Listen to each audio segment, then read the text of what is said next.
একজনের নাম ইয়াকুব নবীর বেটা, নাম ছিল তার ইউসুফ।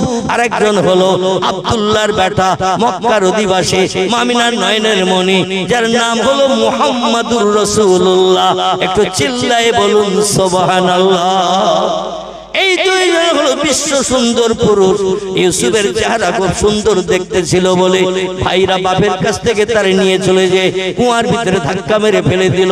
কারণ ইউসুফকে বাপ বেশি ভালোবাসে, বেশি মহব্বত করে, যত্ন খাতির করে, ভালো মন্দ খেতে দেয়। আমাদের চুরি করো তারে মহব্বত করে বেশি। ইউসুফকে সরিয়ে দিতে না পারলে বাবার মহব্বত ভালোবাসা পেতে পারবো না। তাই বাপের কাছ থেকে বলে কইয়ে নিয়ে চলে গেল জঙ্গলের ভিতরে। কুয়া ধারে নিয়ে যেয়ে বললো, আমরা প্রতিদিন এই কুয়ার ভিতরে একটা নতুন সুন্দর দামি জিনিস আছে, দেখলে প্রতিদিন তোমার দেখার ইচ্ছা জাগবে, প্রতিদিন আসতে চাইবে। আমরা রোজ রোজ আসি আর দেখি, একটু তলার দিকে তাকিয়ে দেখো এই সুন্দর দর্শনীয় জিনিস। ইউসুফ কুয়ার তলার দিকে যেই দেখতে গেল, আর ওই বেমাতা ভাইরা শত্রুতা করে নিয়ে পিছন থেকে ধাক্কা মেরে দিল আর কুয়ার ভিতরে চলে গেল। কুয়ার ভিতরে যেই চলে গেল, পয়গম্বর সাল্লাল্লাহু আলাইহি সাল্লাম বিপদে পড়লে আমরা ডাকি মারে, বিপদে পড়লে আমরা ডাকি বাপেরে, বিপদে পড়লে ডাকি স্ত্রী রে। কিন্তু আল্লাহ প্রেমিক যারা দুটি দলের মানুষ, একটি দলের নাম হলো নবী আম্বিয়ার দল, একটি দলের নাম হলো ওলি আউলিয়ার দল। এই দুটি দলের মানুষ যখন বিপদে মুসিবতে পড়েছে, ডেকেছে কাকে? মেম্বারের খোঁজ নিয়েছে, প্রধানের খোঁজ নিয়েছে, এমএলএ এর খোঁজ করেছে, এমপির কাছে দরখাস্ত দিতে গেছে। এরা ডেকেছে একজনকে, নাম তার কি? একটু জোরে বলে, নাম কি? আল্লাহ সুবহানাহু ওয়া তাআলা। আল্লাহরে ডাকলে আল্লাহ ডাকে সাড়া দেয় না, দেয় না। তবে বেঈমান আল্লাহরে যারা আল্লাহ বলে মানে না, গুতে পড়লে অনেক সময় সুসু নামাজ পড়তে যায়। এ ঠিক বললাম না ভুল বললাম? চরম বিপদে পড়েছে, ডাক্তার দেখে কাজ হচ্ছে না, মাস্টার দেখে কাজ হচ্ছে না, মেম্বার দেখে কাজ হচ্ছে না, তোর মসজিদে আসার খেয়ে, মসজিদে যেয়ে আসার খেয়ে পড়ে বলে আল্লাহ তুমি ছাড়া কেউ নাই।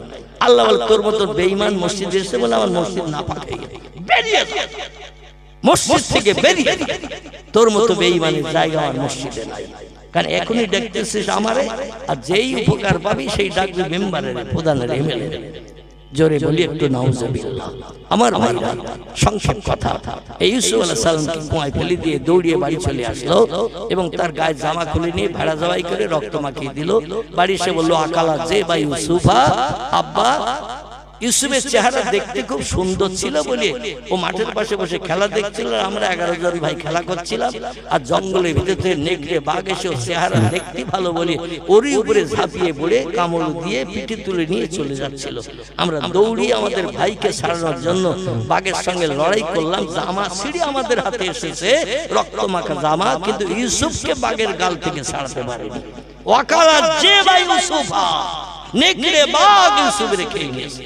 পয়গম্বর ইয়াকুব নবী বলেছিলেন, এই বেটারা তোরা বলছিস বাঘ এসে ইউসুফকে ধরে নিয়ে গেছে, রক্ত মাখা জামা এনে আমারে দেখাচ্ছিস, এই সেই বাঘের গালের থেকে রক্ত মাখা জামা ছিঁড়ে নিচ্ছে। কিন্তু আমি জানো এইখানে ঘরে বসে বসে ইউসুফ জিন্দা আছে, তার গায়ের গন্ধ আমার নাকে পাচ্ছি। জোরে বলুন একটু সুবহানাল্লাহ। ইউসুফ মরেনি, ও জিন্দা আছে, তার গায়ের গন্ধ আমার নাকে লাগতেছে। বাসের ভিতরে কোন একজন ব্যক্তি দামি আতর মেখে যদি ওঠে আর বাস যখন চলবে, জানলা দিয়ে বাসের ভিতরে হাওয়া ঢুকলে অনেকের নাকে ও গন্ধ যায় না, যায় না, আতরের ঘ্রাণ গন্ধ যায় না, যায় না। আল্লাহ পয়গম্বরদের নাকে এমন ঘ্রাণ দিয়েছিলেন, তোরা বলছিস বাঘে খেয়েছে ইউসুফ বাঘের পেটে, আর আমার ইউসুফের গায়ের গন্ধ আমার নাকে লাগতেছে, আমার ইউসুফ মরেনি। ছেলেরা বলল তুমি মাথা গরম করো না বুড়ো বাপ, আসলে ইউসুফকে খেয়ে নিয়েছে। বিজ্ঞানীরা বলল পরবর্তীতে দেখা গেল দীর্ঘ লম্বা জিন্দেগি পরে ইউসুফ আলাইহিস সালাম বেঁচে ছিলেন, ভাইদের বাপকে নিয়ে আবার মিশরের দেশে তিনি রাজত্ব করার সুযোগ পেয়েছিলেন। বিজ্ঞানীরা পয়গম্বর ইউসুফ নবীর জীবনী রিসার্চ করে ওরা একটা মেশিন এখন বর্তমানে বানিয়েছে। বাড়ি থেকে কোনো মানুষ রাগ করে, ছেলে যাক, বাপ যাক, বউ যাক, মা যাক, রাগ করে যদি কোথাও পালিয়ে চলে যায়, মেশিনে সুইচ টিপবেন, কোথায় আছে, কোথায় কি করছে আপনি ঘরে বসে বসে দেখতে পাবেন। আন্দাজার মাইকে পাবলিসিটি করতে হবে না, খবরের কাগজে আর সংবাদ দিতে হবে না, চতুর্দিকে আর খোঁজাখুঁজি করতে হবে না, মেশিনে সুইচ টিপবেন, বাপ কোথায় আছে ঘরে বসে দেখতে পাবেন। এই মেশিন বিজ্ঞান বানিয়ে ফেলেছে কোরআন রিসার্চ করে। সেই খোদার কসম, আল্লাহ যদি কোরআন না পাঠাতো, এখান থেকে 150-200 বছর আগের ইতিহাস হালকা করে দেখেন, ইউরোপ মহাদেশে যখন কোরআন পৌঁছায়নি, বিজ্ঞানীরা একটাও যন্ত্র মেশিন বানাতে শেখেনি।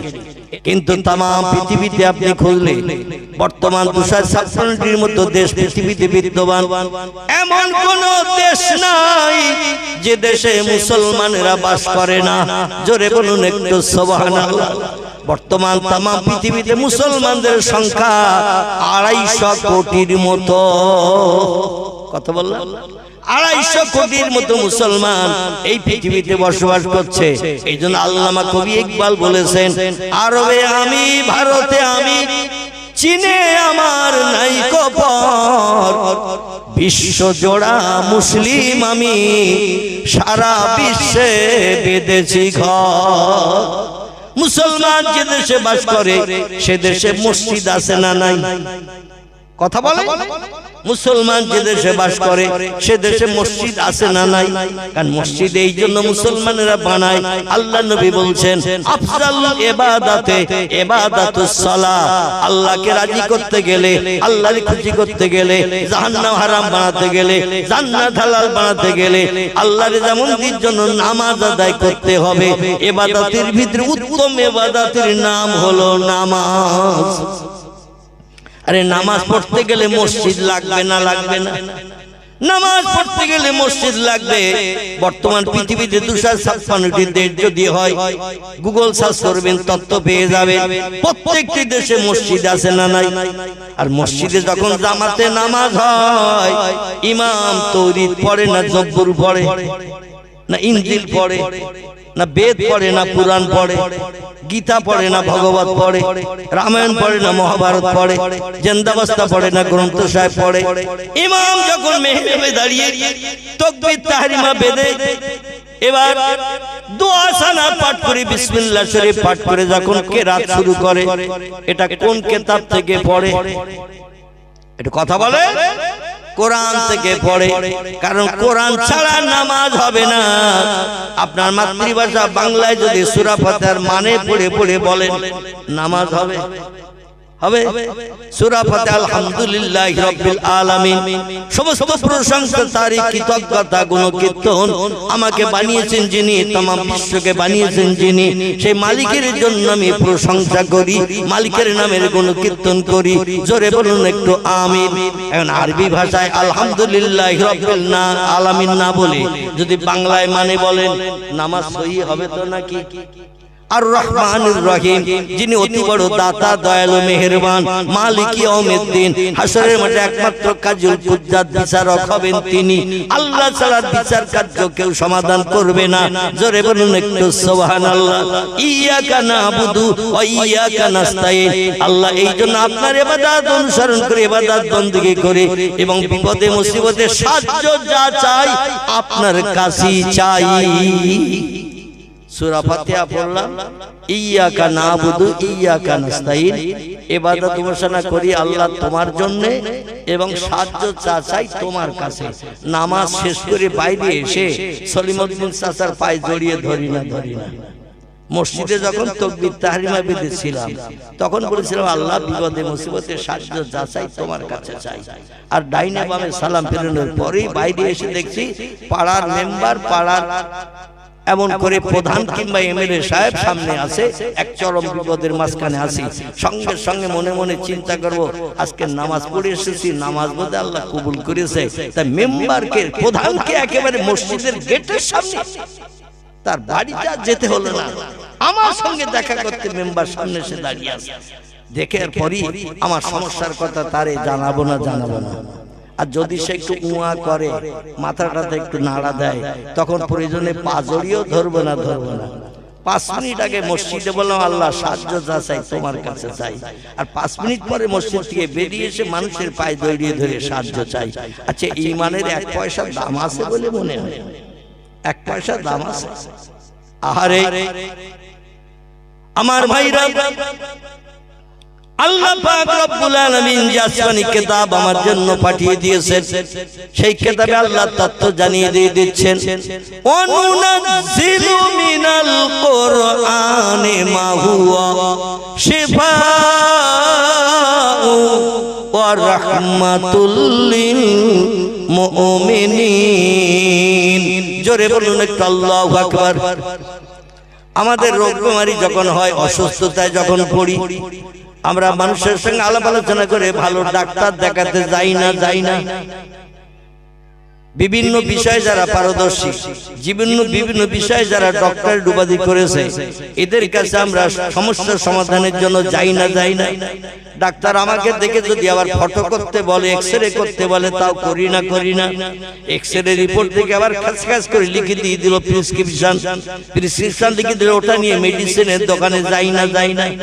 প্রেসক্রিপশন মেডিসিনের দোকানে দেয়, কর্মচারী যারা ওষুধ বিক্রি করে ওদের কাছে প্রেসক্রিপশন দেয়া হলো, ও প্রেসক্রিপশন থেকে ওষুধ দিয়ে দিল, ছোট ঠোঙার ভিতরে ট্যাবলেট বড়ি ক্যাপসুল গুলো পুরে দিল।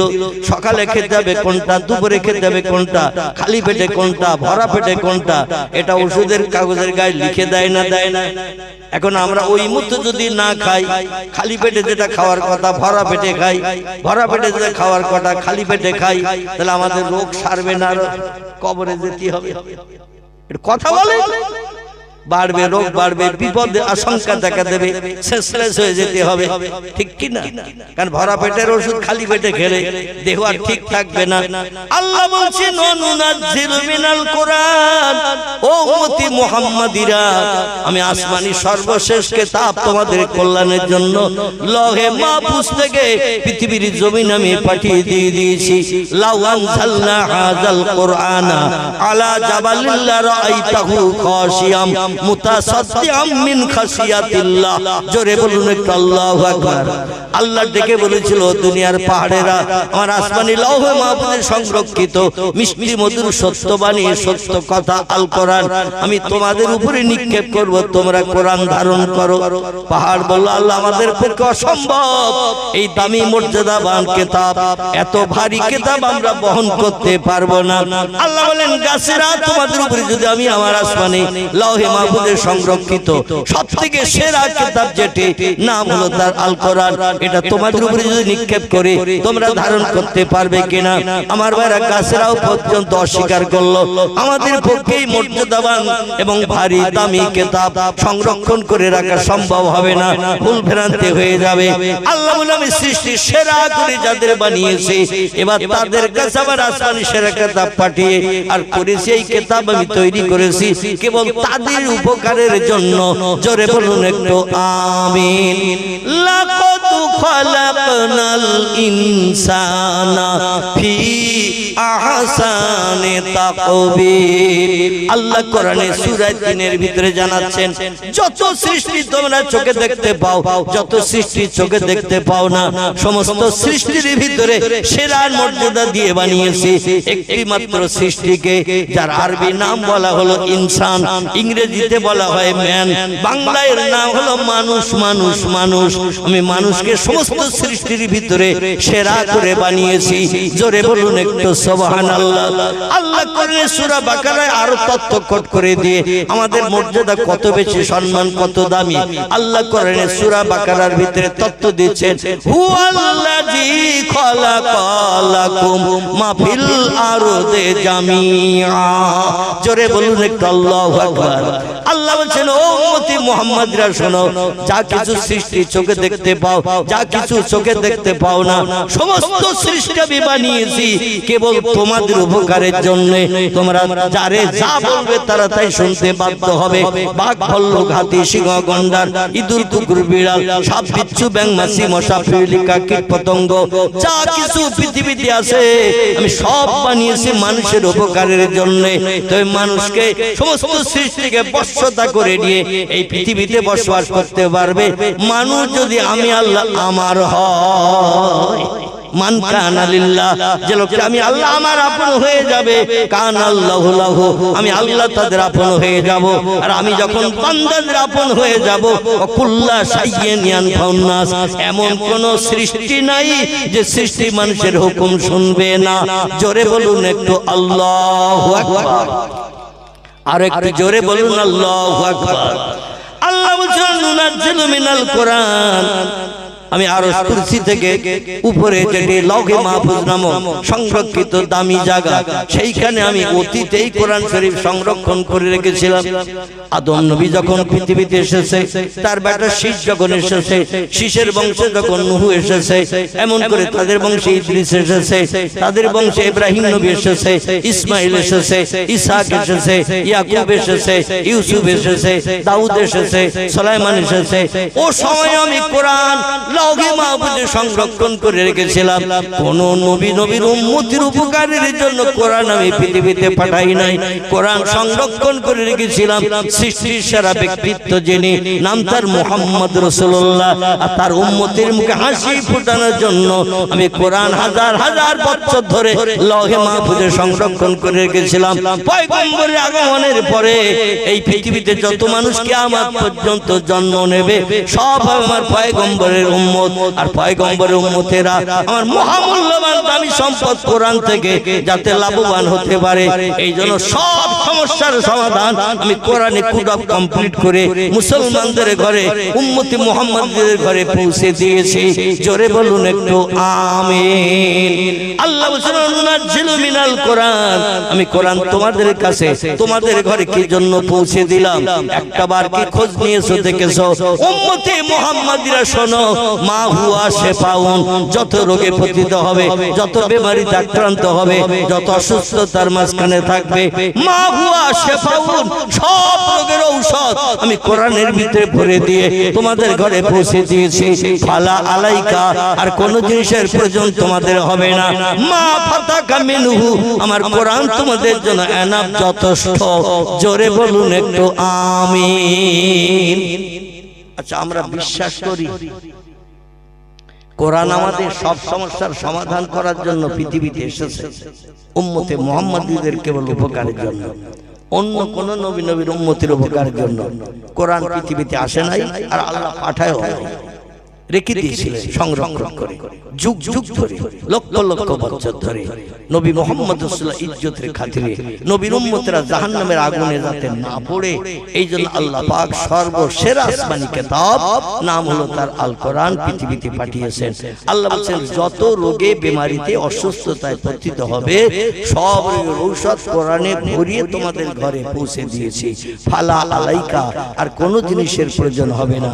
মা ফাতাকা মিনহু, আমার কোরআন তোমাদের জন্য এনাফ, যথেষ্ট। জোরে বলুন সুবহানাল্লাহ। আচ্ছা, আল্লাহর এই কথা আমরা বিশ্বাস করি, করেন? সবাই বিশ্বাস করে? আচ্ছা, বিশ্বাস যদি করে তো ডাক্তার দেখাতে কেউ যান না? তো রোগে যখন পড়েন কোরআনের ওষুধ খোঁজেন না ডাক্তার দেখাতে যান? ডাক্তারের কথা মোতাবেক প্রেসক্রিপশন আপনারা নিয়ে ওষুধের দোকানে যান না? যান। আর কোনটা কখন খেতে হবে কাগজের গায়ে লিখে দেয়, সেই মতো আমরা টাইম ওগুলো খাই না।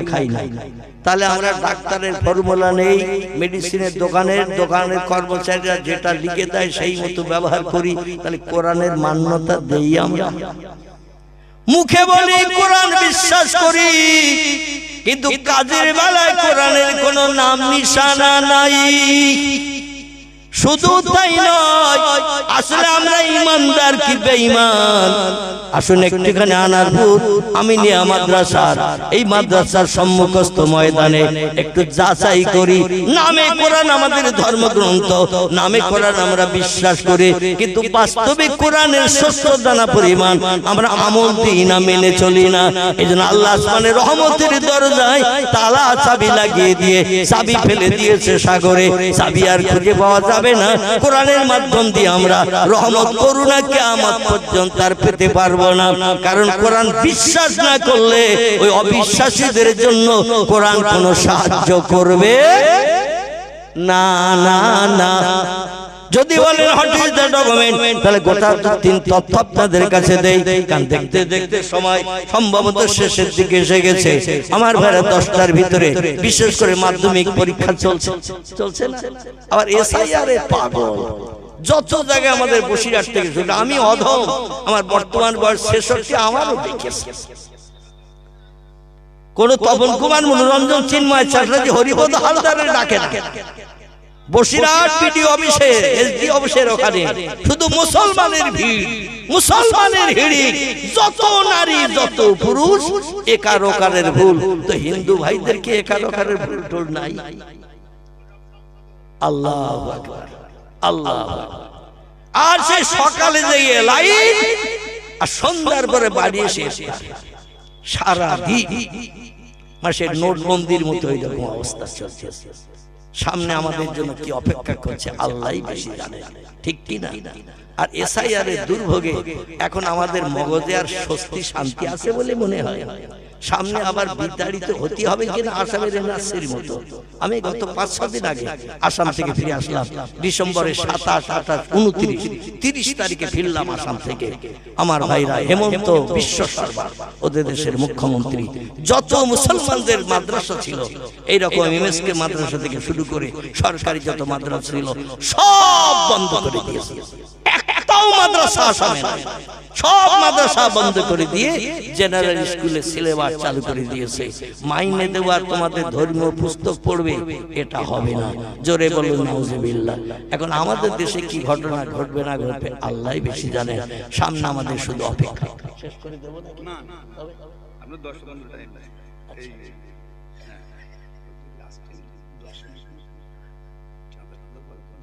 আচ্ছা আচ্ছা, আলহামদুলিল্লাহ। একটু মোহাব্বতে দরুদ শরীফ। আল্লাহুম্মা সাল্লি আলা সাইয়্যিদিনা মাওলানা মুহাম্মদ ওয়া আলা আলি সাইয়্যিদিনা মাওলানা। ইউসুফকে দেখে জুলাইখা পাগল, ইউসুফকে দেখে জুলাইখা পাগল, রাসূলকে দেখে খাদিজা, সেই আশেকে মুসলিম পাগল। দরুদ পড়ো মুস্তাফা, আল্লাহুম্মা সাল্লি আলা সাইয়্যিদিনা মাওলানা মুহাম্মদ ওয়া আলা আলি সাইয়্যিদিনা মাওলানা মুহাম্মদ। হাসরের মাঠে আল্লাহর কি নবীজি শাফাতের দরকার হবে জান্নাতে যাওয়ার জন্য? একটু ভালো করে চিন্তা ভাবনা করে বলবেন।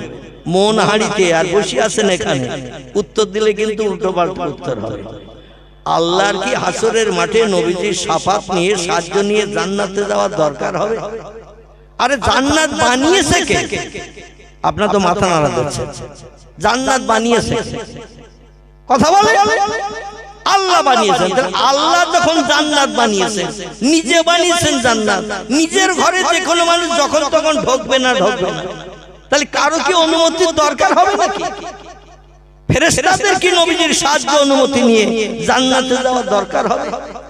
টোটাল কোরআন হাদিসের কোথাও লেখা নাই ফেরেশতাদের হিসাব নিকাশ হবে, তাদের জান্নাত জাহান্নাম হালাল হারাম হবে, এটাও ফেরেশতাদের সম্পর্কে বলা নাই। কারণ আল্লাহ যেমন ফেরেশতারা তদনুরূপ প্রায় তেমন। আল্লাহ খান না, আল্লাহ ঘুমান না, আল্লাহ পেশাব করেন না, আল্লাহ পায়খানা করেন না, আল্লাহ রোগ বেমারি হয় না, আল্লাহ দেহ ফ্র্যাকচার হয় না, আল্লাহর স্বামী স্ত্রীর মিলন নাই, আল্লাহ অতীতে ছিলেন পবিত্র, বর্তমানে আছেন পবিত্র, ভবিষ্যতেও থাকবেন পবিত্র। ফেরেশতারাও তদনুরূপ ফেরেশতাদের খাওয়ার দরকার হয় না, পেশাবের দরকার হয় না, পায়খানার দরকার হয় না, রোগ বেমারি হয় না, ঘুমানোর প্রয়োজন হয় না, স্বামী স্ত্রী মিলনের দরকার হয় না। ফেরেশতারা 24 ঘন্টা ওয়া মালাইকাতুন গিলাজুন শিদাতুন লা ইয়াসুনাল্লাহা মা আমারাহুম ওয়া ইয়াফআলুনা মা ইউমারুন। জোরে বলুন আল্লাহু আকবার। আল্লাহর ফেরেশতাদের আমি এমন ধাঁচে বানিয়েছি নূর দিয়ে কি দিয়ে? আল্লাহ নূর তাজল্লি চেহারাওয়ালা। তবে আল্লাহ নূর আর ফেরেশতাদের নূর এক নয়।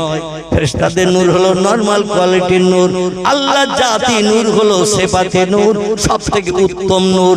যে নূরের জ্যোতি এত তাজল্লি, এত পাওয়ার।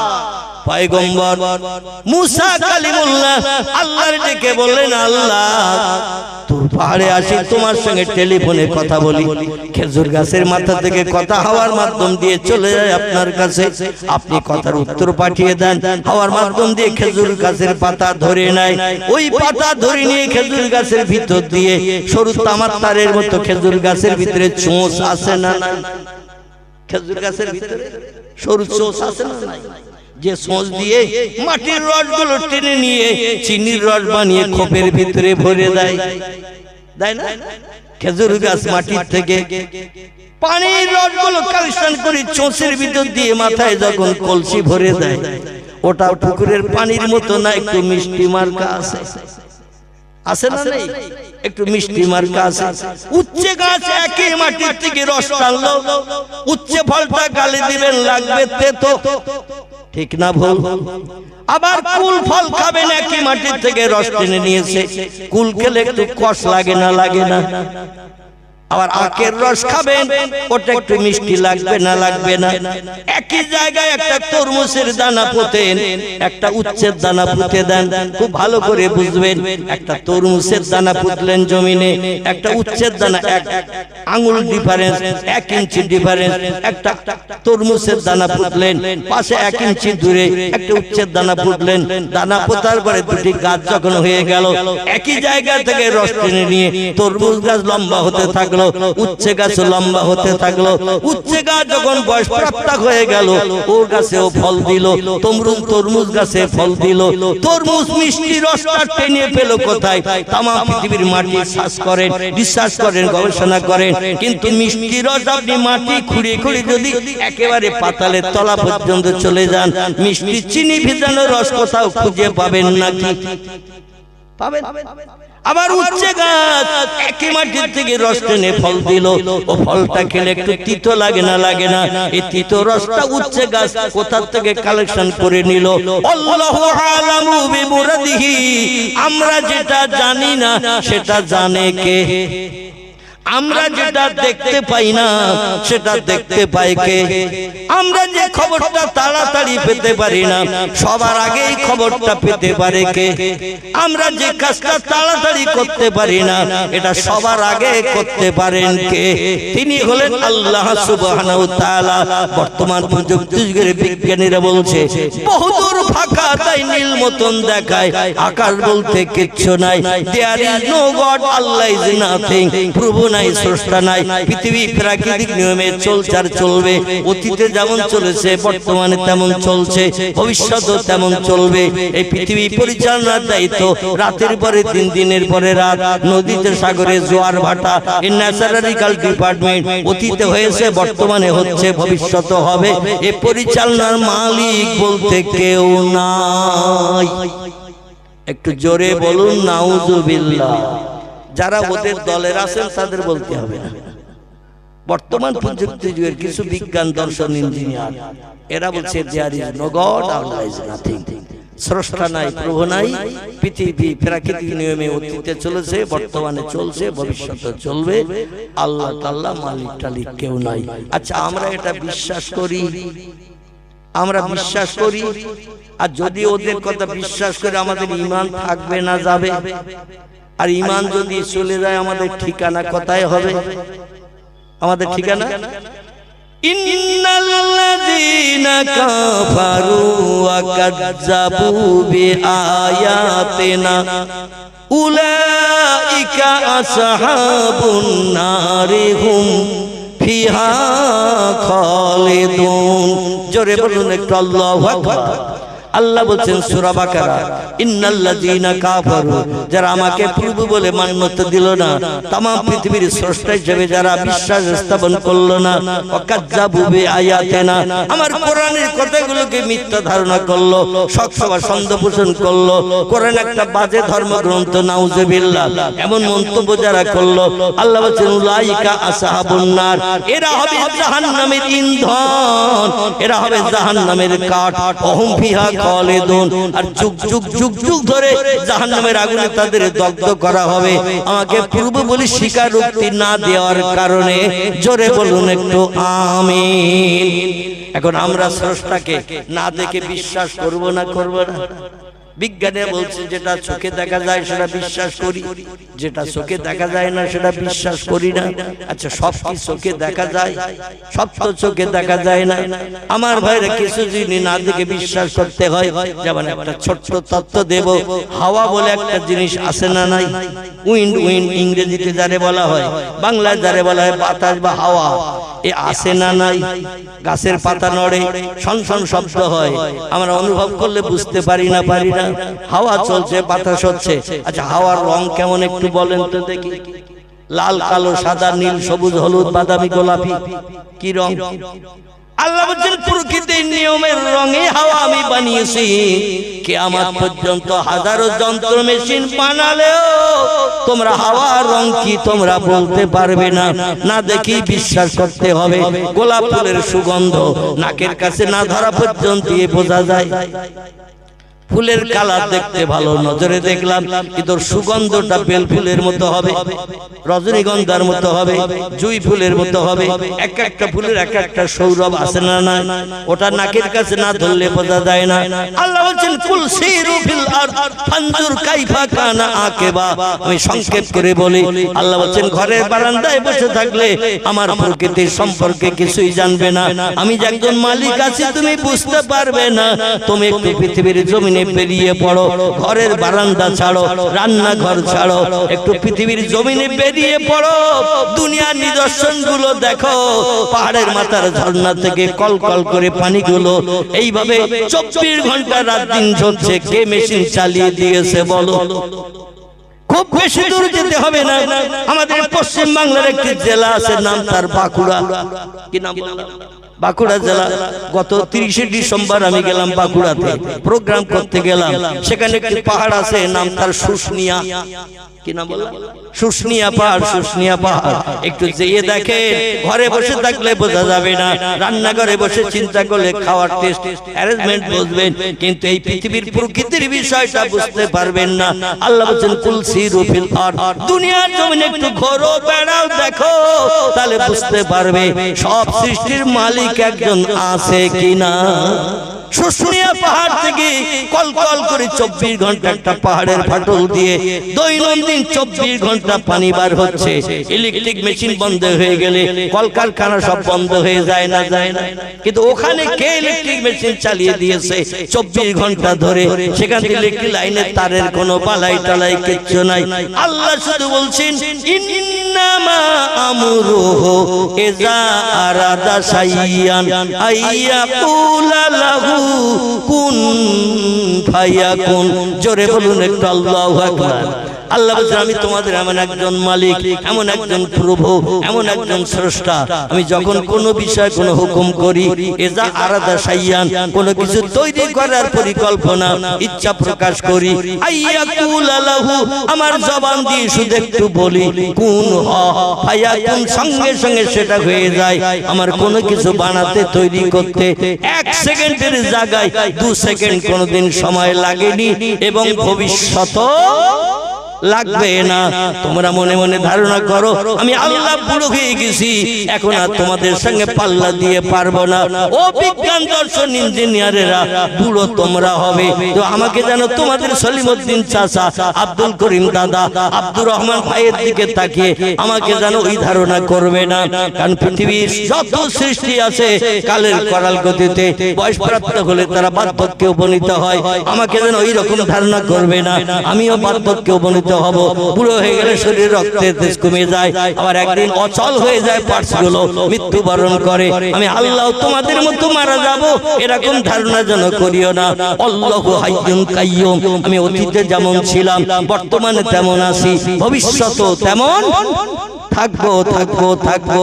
শুধু তাই নয়, লা তাখুযুহু সিনাতু ওয়ালা নাউম, আমার জীবনে কোনদিন ঘুম লাগে না, ইচ্ছা করে কোনদিন ঘুমাই না।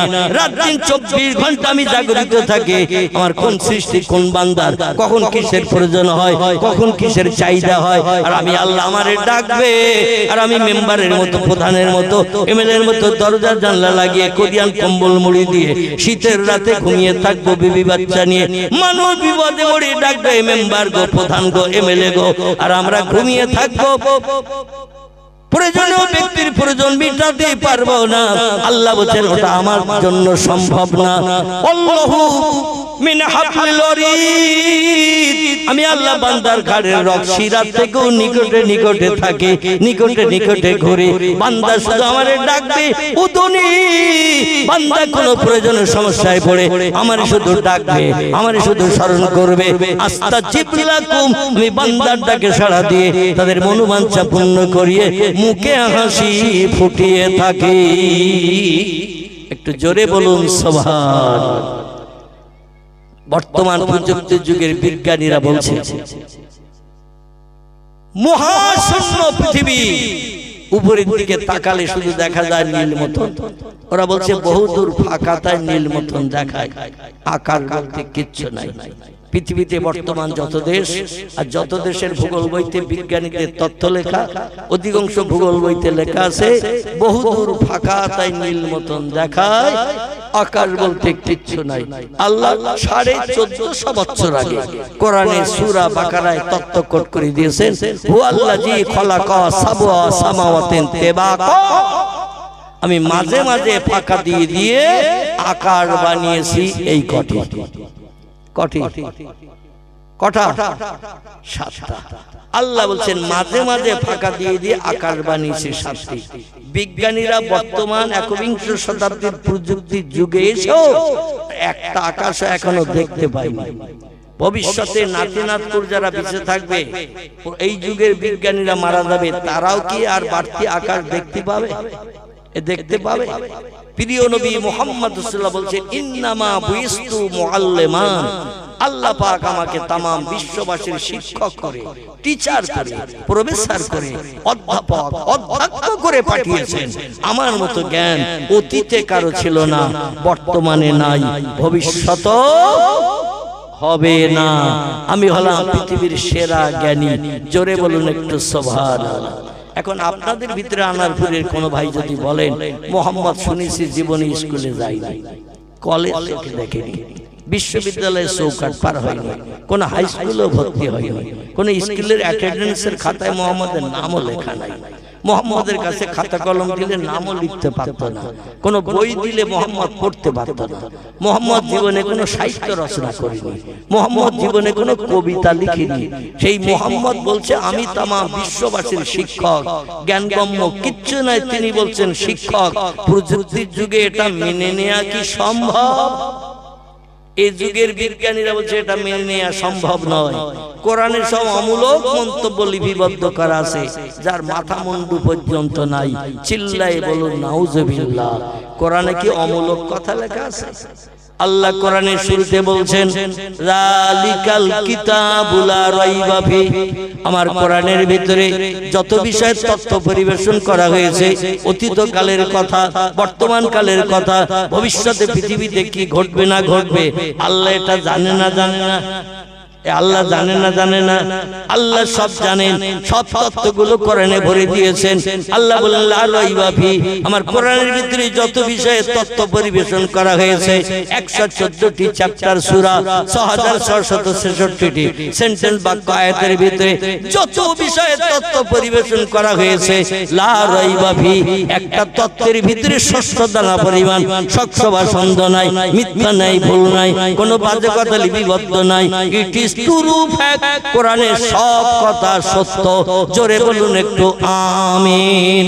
দেখতে দেখতে কোরআনের বয়স 1450 বছর হয়ে গেছে, এখনো পর্যন্ত কোনো বিজ্ঞান, কোনো দর্শন, কোনো ইঞ্জিনিয়ার, কোনো ডাক্তার, কোনো মাস্টার, কোনো ভূতত্ত্ববিদ, কোনো ঐতিহাসিক, কোনো সাহিত্যিক, কোনো ভৌগোলিক এখনো পর্যন্ত কোরআনের একটা তত্ত্ব ভুল প্রমাণ করে বিশ্ববাসীর কাছে কি দেখাতে পেরেছে?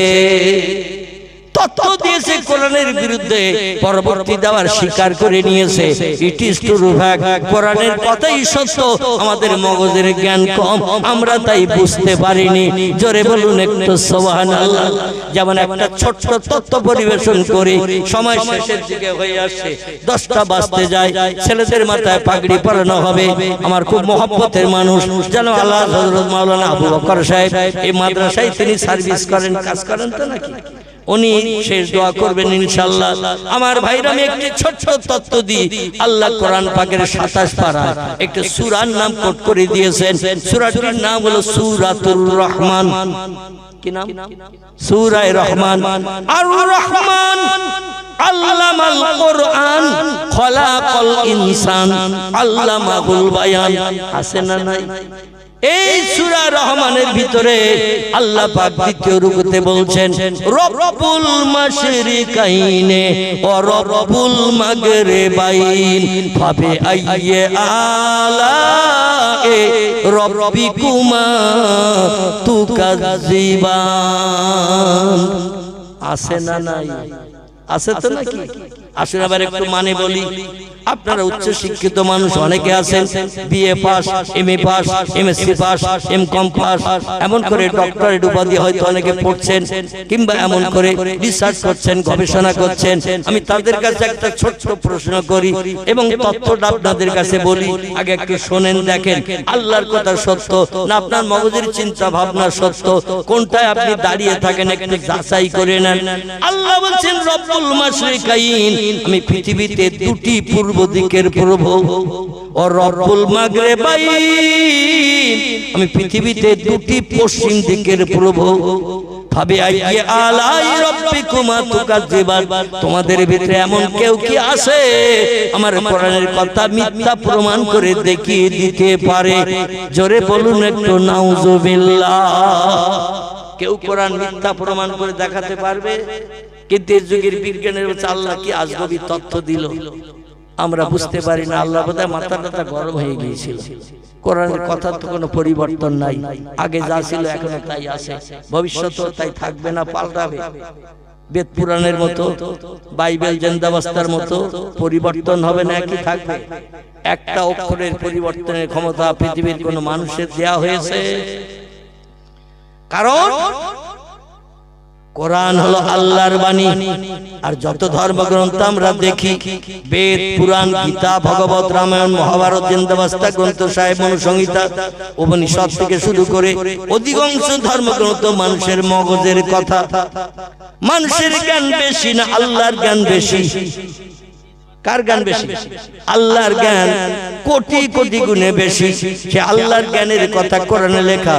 এই জন্য এই কোরআনের কোনো পরিবর্তন মানুষ ঘটাতে পারবে না, কাটাকুটি করতে পারবে না। যা অতীতে ছিল বর্তমানে তাই, ভবিষ্যতেও থাকবে তাই। তো মানুষ যখন রিসার্চ করবে, গবেষণা করবে, আল্লাহ বলছেন ইয়াসিন আল কোরআনিল হাকিম, কোরআন পাকের 22 পারার শেষে আল্লাহ একটি সূরা কোট করেছেন।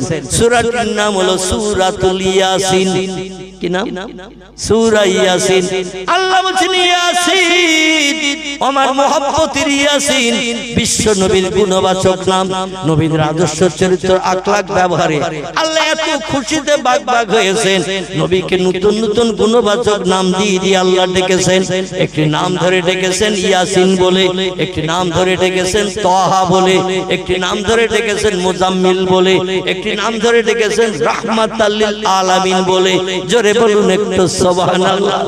আল্লাহ ডেকে বলে আমার মহব্বতের ইয়াসিন, আপনি শুনে নিন, আপনার উম্মতদের জানিয়ে দেন আল কোরআনিল হাকীম, আর আসমানি লাউহে মাহফুজের সত্য মিষ্টি মধুর বাণী, মিষ্টি মধুর কথা।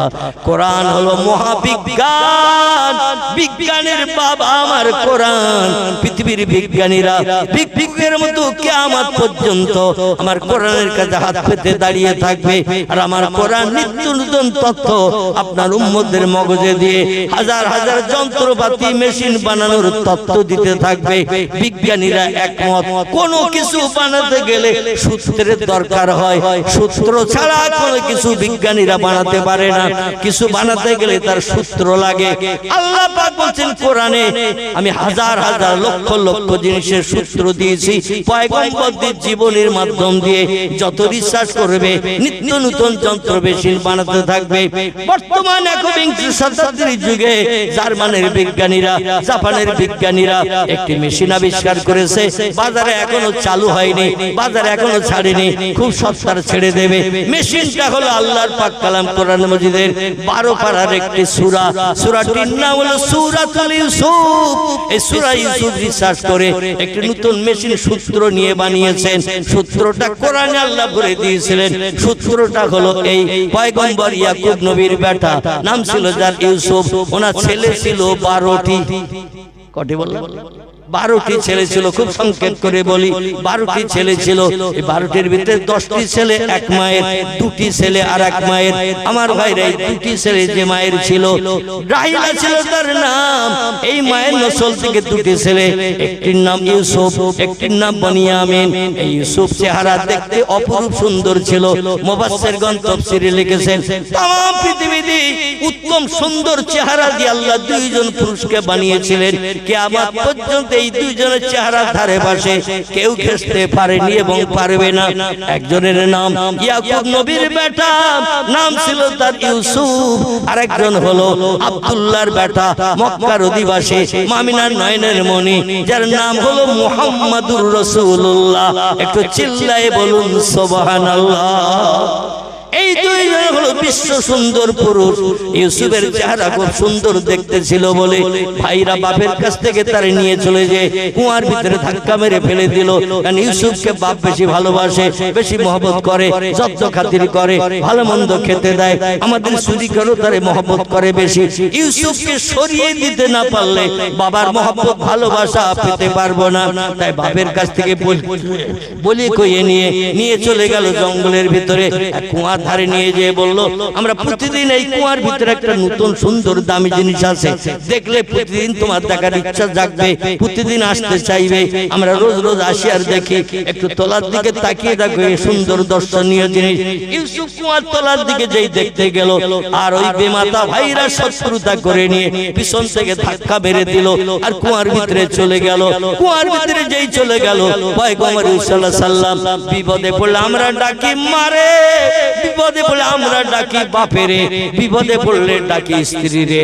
কিন্তু আল্লাহ প্রেমিক যারা 2টি দলের মানুষ, একটি দলের নাম হলো নবী আম্বিয়ার দল, একটি দলের নাম হলো ওলি আউলিয়ার দল। এই 2টি দলের মানুষ যখন বিপদে মুসিবতে পড়েছে, ডেকেছে কাকে? মেম্বারের খোঁজ নিয়েছে, প্রধানের খোঁজ নিয়েছে, এমএলএর খোঁজ করেছে, এমপির কাছে দরখাস্ত দিতে গেছে। এরা ডেকেছে একজনকে, নাম তার কি? একটু জোরে বলে, নাম কি? আল্লাহ সুবহানাহু ওয়া তাআলা। আল্লাহরে ডাকলে আল্লাহ ডাকে সাড়া দেয় না, দেয় না। তবে বেঈমান আল্লাহরে যারা আল্লাহ বলে মানে না, গুতে পড়লে অনেক সময় সুসু নামাজ পড়তে যায়, ঠিক বললাম না ভুল বললাম? চরম বিপদে পড়েছে, ডাক্তার দেখে কাজ হচ্ছে না, মাস্টার দেখে কাজ হচ্ছে না, মেম্বার দেখে কাজ হচ্ছে না, তোর মসজিদে আসার খেয়ে, মসজিদে যেয়ে আসার খেয়ে পড়ে বলে আল্লাহ তুমি ছাড়া কেউ নাই।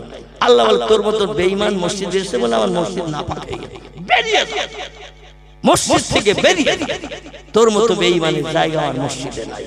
কারণ এখনই ডাকতেছিস আমারে, আর যেই উপকার পাবি সেই ডাকবি মেম্বারের, প্রধানের, এমএলএ। জোরে বলি একটু নাউজুবিল্লাহ।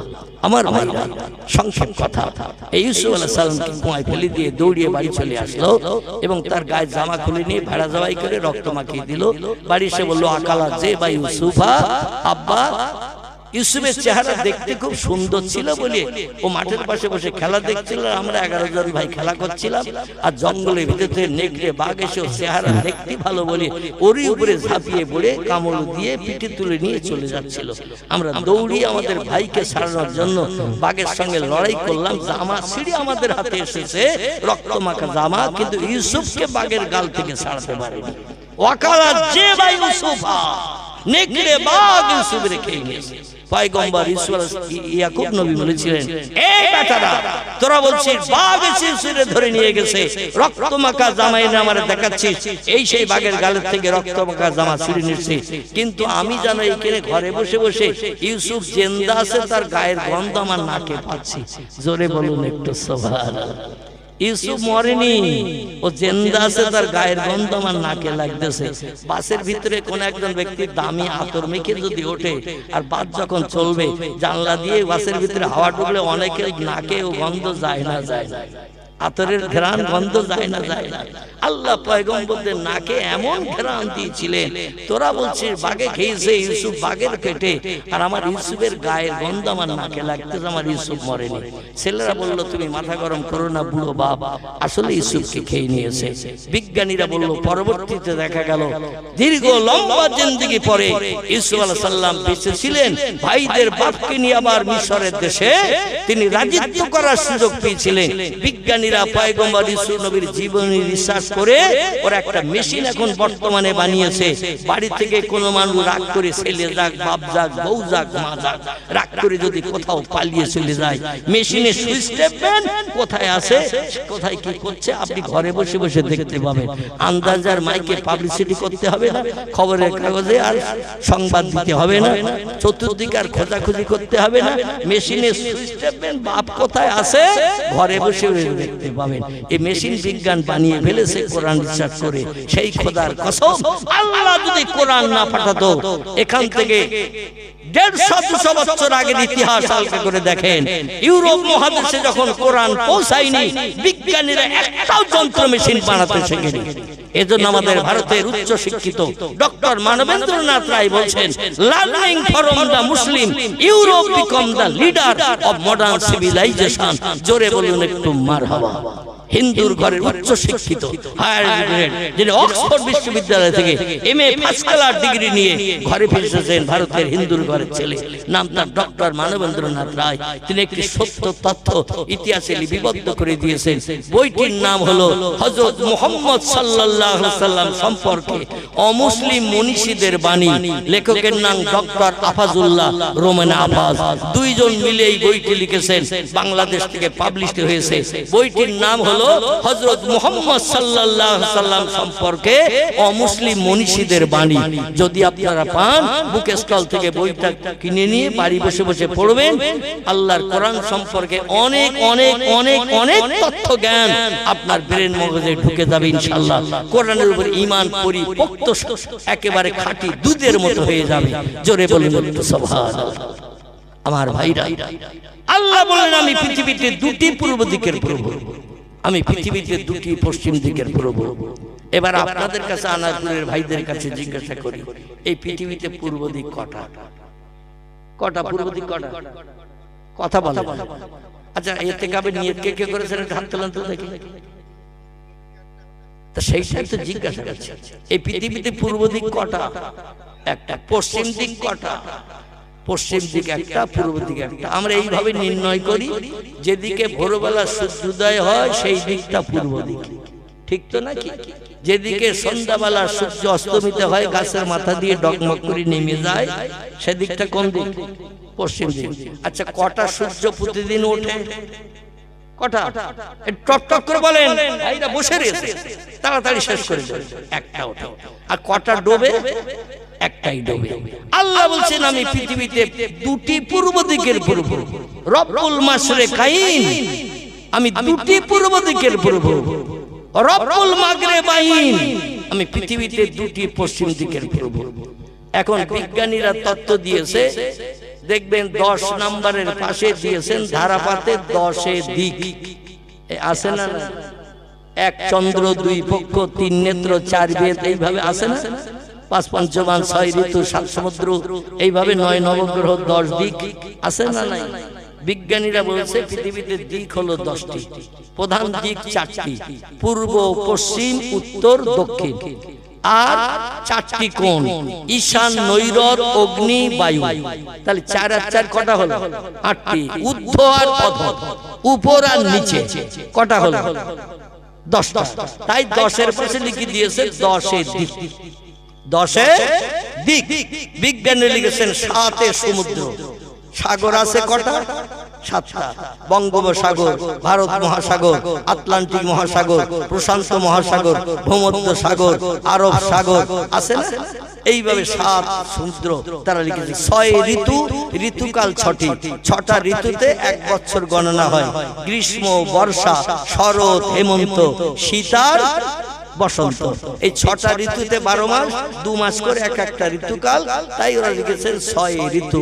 ওরা লিখেছেন 4ই বেদ। বেদ কটা? 4টে। ঋগ্বেদ, সামবেদ, যজুর্বেদ, অথর্ববেদ। ওরা লিখেছে 3 নেত্র। লিখেছি তো নাকি?